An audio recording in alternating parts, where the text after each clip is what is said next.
ओम शांति। आज 13 अगस्त 2023 सुनते हैं अव्यक्त बाप दादा के मधुर महावाक्य। Revise course.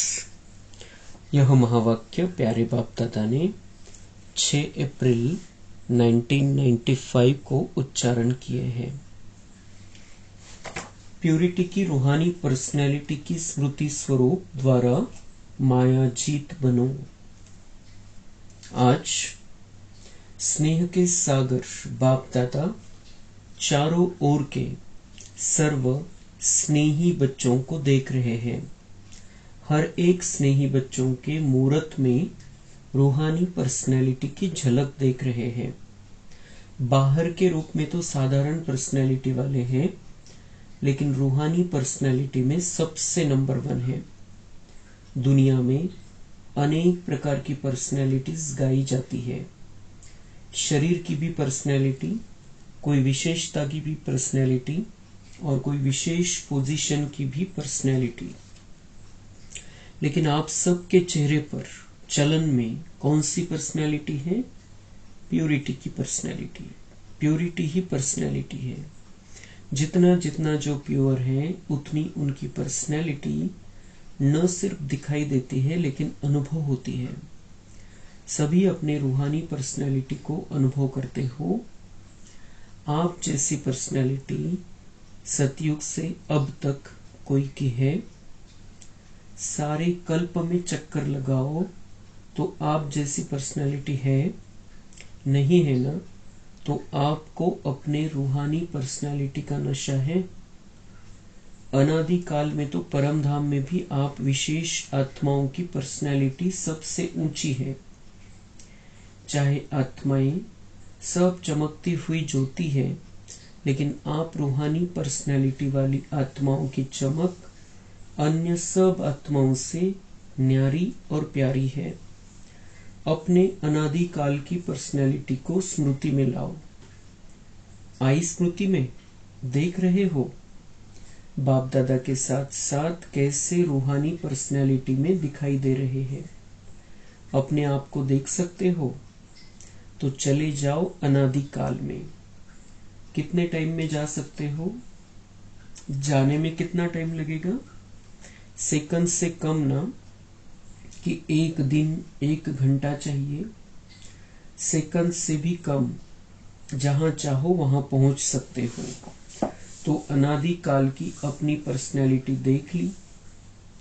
अभी अनादि काल से आदि काल में आ जाओ। आ गए या अभी चल रहे हो? पहुंच गए?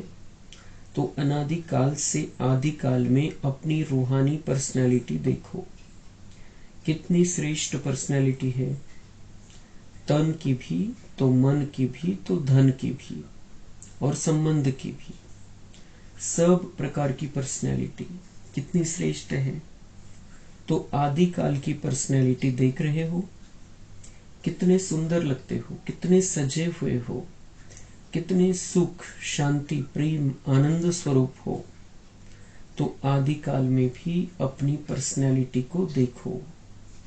स्पष्ट दिखाई देती है। वह 5000 वर्ष हो गए तो थोड़ा स्पष्ट नहीं है, सभी को स्पष्ट है। होशियार हो सभी। तो आदि काल भी अपना देख लिया। अभी आओ मध्यकाल में। तो मध्यकाल में भी आपकी पर्सनैलिटी क्या रही? आपके जड़ चित्र कितने विधि पूर्वक पूजे और गाए जाते हैं। चाहे कितने भी धर्मात्मा महात्मा नेताएं पर्सनैलिटी वाले गाए जाते हैं, लेकिन आपके जड़ चित्रों की पर्सनैलिटी के आगे उनकी पर्सनैलिटी कुछ भी नहीं है। जैसे आप सबकी पूजा होती है, वैसे कोई महात्मा या नेता की, धर्म आत्मा की विधि पूर्वक पूजा होती है? कभी देखी है? आपके जड़ चित्रों जैसे श्रृंगार किसका होता है? तो मध्यकाल में भी आप आत्माओं के प्योरिटी की पर्सनैलिटी की विशेषता कितनी श्रेष्ठ है। अपना चित्र देखा?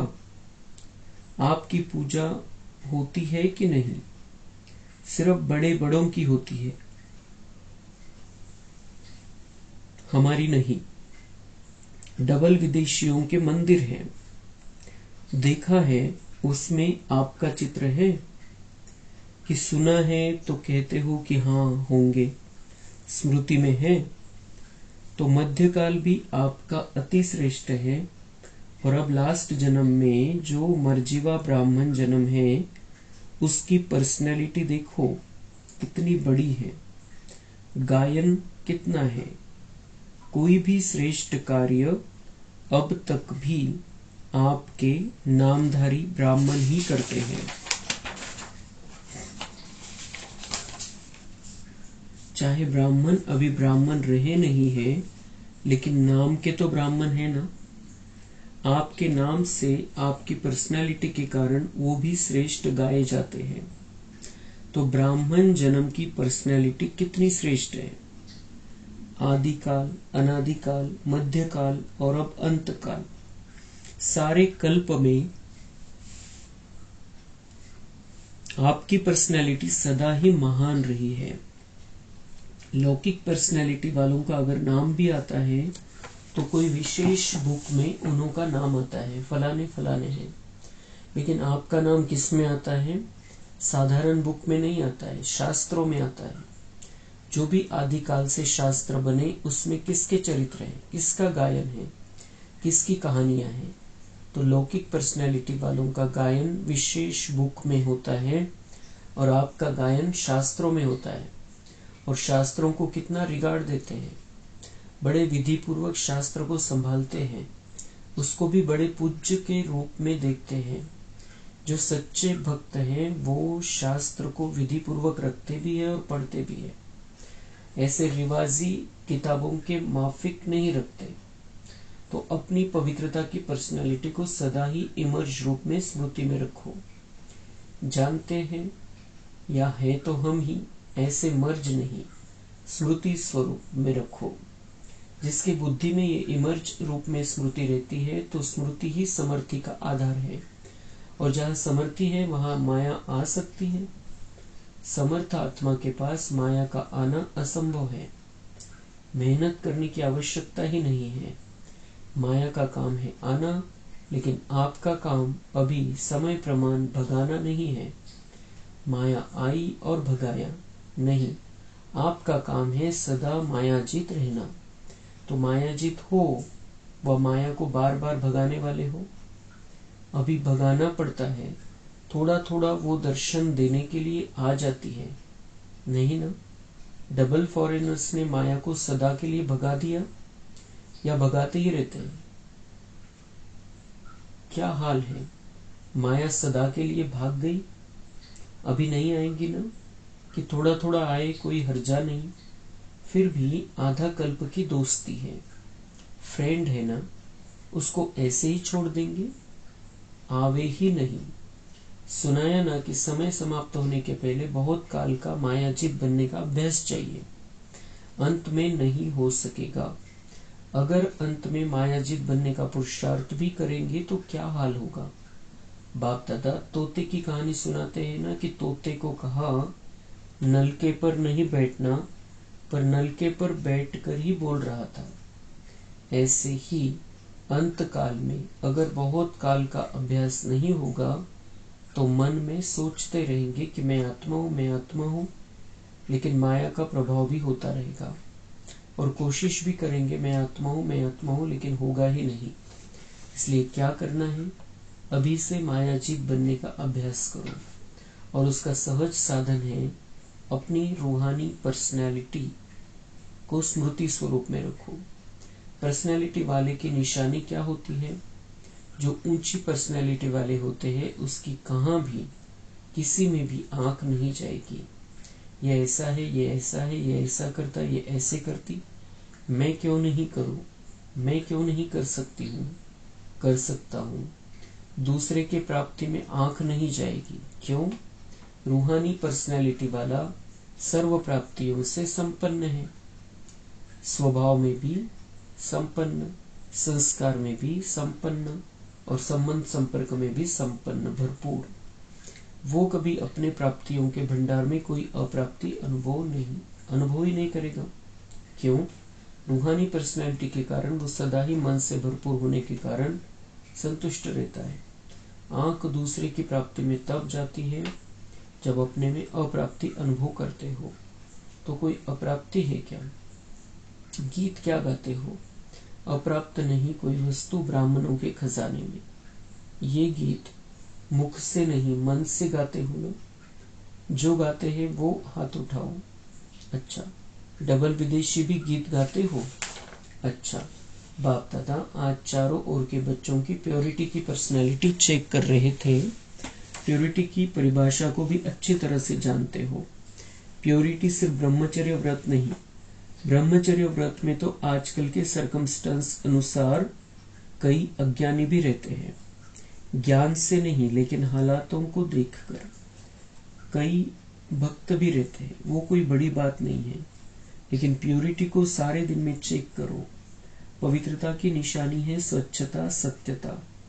अगर सारे दिन में, चाहे उठने में, चाहे बैठने में, चाहे बोलने में, चाहे सेवा करने में, चाहे स्थूल सेवा की व सूक्ष्म सेवा की, लेकिन अगर विधि पूर्वक नहीं की, विधि में भी अगर जरा सा अंतर रह गया, तो वो भी स्वच्छता अर्थात पवित्रता नहीं। व्यर्थ संकल्प भी अपवित्रता है। क्यों? आप सोचेंगे कि हमने पाप तो किया ही नहीं, किसको दुख तो दिया ही नहीं, लेकिन अगर व्यर्थ चला, समय गया, संकल्प गया, संतुष्टता गई, तो आपके पवित्रता की फाइनल स्टेज की डिग्री में फर्क पड़ जाएगा। 16 कला नहीं बन सकेंगे, 15 कला, 14 कला, 15.5 कला नंबरवार हो जाएगा।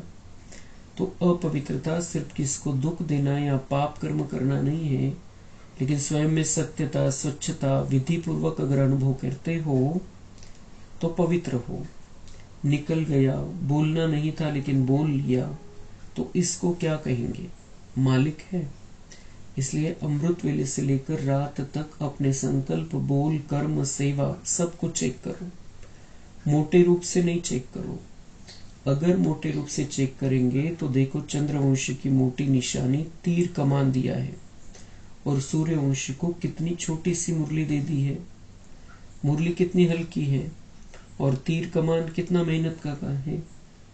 पहले तो निशाना लगाते रहो, दूसरा बोझ उठाते रहो, और मुरली देखो, नाचो, गाओ, हंसो, खेलो। तो इसलिए मोटे मोटे रूप से न पुरुषार्थ का रखो न चेकिंग का रखो। अभी महीन बुद्धि बनो, क्योंकि समय समाप्त अचानक होना है, बताकर नहीं होना है। बाप दादा ने तो पहले ही कह दिया है कि कोई उलाहना नहीं देना। बाबा आपने बताया क्यों नहीं? बाप कभी भी टाइम कॉन्शियस नहीं बनाएगा। अभी पूरा डायमंड बनना है ना, ये वायदा किया है ना। डायमंड जुबली मनानी है या डायमंड बनना है? क्या करना है? बनना भी है और मनाना भी है, दोनों साथ साथ करना है। तो बाप दादा अगले वर्ष में चेक करेंगे वायदा निभाया या सिर्फ मुख मीठा किया। तो कौन हो, सिर्फ बोलने वाले हो या निभाने वाले हो? अच्छा देखो, टीवी में आप सबका फोटो आ रहा है, फिर बदल नहीं जाना। मैं था ही नहीं, मैंने नहीं कहा था। बनना तो अच्छा है ना, तो जो अच्छी बात है उसको जल्दी करना चाहिए या देरी से? जल्दी करना चाहिए ना। सेकंड में एवर रेडी बन सकते हो, सेकंड में अशरीरी बन सकते हो कि युद्ध करनी पड़ेगी कि नहीं, मैं शरीर नहीं हूं, मैं शरीर नहीं हूं। ऐसे तो नहीं ना। सोचा और हुआ, सोचना और स्थित होना। बाप दादा ने कुछ मिनटों तक ड्रिल कराई। बाबा कह रहे हैं अच्छा लगता है ना, तो सारे दिन में बीच बीच में अभ्यास करो। कितने भी बिजी हो, लेकिन बीच बीच में 1 सेकंड भी अशरीरी होने का अभ्यास अवश्य करो। इसके लिए कोई नहीं कह सकता मैं बिजी हूं। 1 सेकंड निकालना ही है, अभ्यास करना ही है। अगर किसी से बातें भी कर रहे हो, किसके साथ कार्य कर रहे हो, तो उन्हों को भी 1 सेकंड ये ड्रिल कराओ, क्योंकि समय प्रमाण ये अशरीरीपन का अनुभव, यह अभ्यास जिसको ज्यादा होगा वो नंबर आगे ले लेगा। क्योंकि सुनाया कि समय समाप्त अचानक होना है अशरीरी होने का अभ्यास होगा तो फौरन ही समय की समाप्ति का वाइब्रेशन आएगा। इसलिए अभी से अभ्यास बढ़ाओ। ऐसे नहीं अगले साल में डायमंड जुबली है तो अब नहीं करना है, पीछे करना है। जितना बहुत काल ऐड करेंगे उतना राज्य भाग्य के प्राप्ति में भी नंबर आगे लेंगे। अगर बीच बीच में अभ्यास करेंगे तो स्वतः ही शक्तिशाली स्थिति सहज अनुभव करेंगे। ये छोटी छोटी बातों में जो पुरुषार्थ करना पड़ता है वो सब सहज समाप्त हो जाएगा। अच्छा, सभी खुश राजी है ही या पूछना पड़ेगा? माताएं खुश हो? बहुत अच्छा। देखो कहां कहां से मेले में पहुंच गए हो। अच्छा चांस मिला ना? नहीं तो डेट का इंतजार करते रहते हैं, हमारा नंबर कब आएगा, हमारा नंबर कब आएगा। अभी तो खुला निमंत्रण था ना। सब ठीक अच्छी तरह से कर रहे हो? बेहद अनुभव हो रहा है ना कि थोड़ी थोड़ी तकलीफ है? बुजुर्ग माताओं को तकलीफ नहीं हुई है? लाइन में लगो तभी खाना मिलेगा। लाइन में लगने में थकावट नहीं होती, मजा आता है। इतना बड़ा परिवार कब मिलेगा? तो परिवार को देखकर हर्षित होते हैं ना। भक्ति मार्ग के मेले से तो अच्छा मेला है ना। और 2 दिन बढ़ा दे कि बस का खर्चा होगा। घर नहीं याद आएगा, नौकरी नहीं याद आएगी। ये भी कुछ नवीनता होनी चाहिए ना। तो ये मेला भी एक नवीनता हुई। नवीनता का अनुभव कर लिया। अभी फिर पुरानी बातें थोड़ी होगी, नई बातें होगी ना। नई बात पसंद आती है या पुरानी? नई बात अच्छी लगती है ना। अच्छा, चारों ओर के सर्व रूहानी प्योरिटी की पर्सनैलिटी वाले विशेष आत्माओं को, सदा आदि से अंत तक पर्सनैलिटी की झलक दिखाने वाली श्रेष्ठ आत्माएं, सदा पवित्रता, स्वच्छता, सत्यता के शक्ति से स्वयं को और विश्व को परिवर्तन करने वाले विश्व परिवर्तक आत्माएं, सदा निमित्त भव से सेवाधारी बन प्रत्यक्ष फल अनुभव करने वाले अनुभवी आत्माओं को बाप दादा का याद प्यार और नमस्ते। हम रूहानी बच्चों का रूहानी बाप दादा को याद प्यार, गुड मॉर्निंग, नमस्ते। दादियों से कह रहे हैं बाबा अच्छा रहा मेला, कोई तकलीफ तो नहीं हुई ना? सबके शुभ संकल्प और उमंग उत्साह के संकल्प से सफलता है ही है। यह संगठन का संकल्प ऐसे होता है जो असफलता को मिटा देता है। जैसे किला होता है ना, तो किला कमजोर तब होता है जब एक भी ईंट हिलती है, और सब ईंटें मजबूत है तो किला कभी हिल नहीं सकता। विजय है। तो ये भी संगठन से उमंग उत्साह और श्रेष्ठ संकल्प से सहयोग से सफलता हुई पड़ी है। अच्छा लगा और समय प्रति समय और अनुभव करते जाते हैं। पहले क्वेश्चन उठता था होगा, लेकिन जो सोचो उसमें सफलता है ही। तो सफलता मूर्त का वरदान संगठन की शक्ति को मिलता है। बाप दादा सदा गुड मॉर्निंग गुड नाइट करते हैं। अच्छा, डबल विदेश उड़ रहा है ना? अच्छा है। ओम शांति। वरदान, स्वराज्य अधिकारी बन कर्मेंद्रियों को ऑर्डर प्रमाण चलाने वाले अकाल तख्त सो दिल तख्त नशीन भव। मैं अकाल तख्त नशीन आत्मा और तत्स्वराज्य अधिकारी राजा हूँ। जैसे राजा जब तख्त पर बैठता है तो सब कर्मचारी ऑर्डर प्रमाण चलते हैं, ऐसे तख्त नशीन बनने से यह कर्मेंद्रियां स्वतः ऑर्डर पर चलती है। जो अकाल तख्त नशीन रहते हैं उनके लिए बाप का दिल तख्त है ही, क्योंकि आत्मा समझने से बाप ही याद आता है। फिर न देह है, न देह के संबंध है, न पदार्थ है, एक बाप ही संसार है। इसलिए अकाल तख्त नशीन बाप के दिल तख्त नशीन स्वतः बनते हैं। स्लोगन है, निर्णय करने, परखने और ग्रहण करने की शक्ति को धारण करना ही होली हंस बनना है। अच्छा, ओम शांति।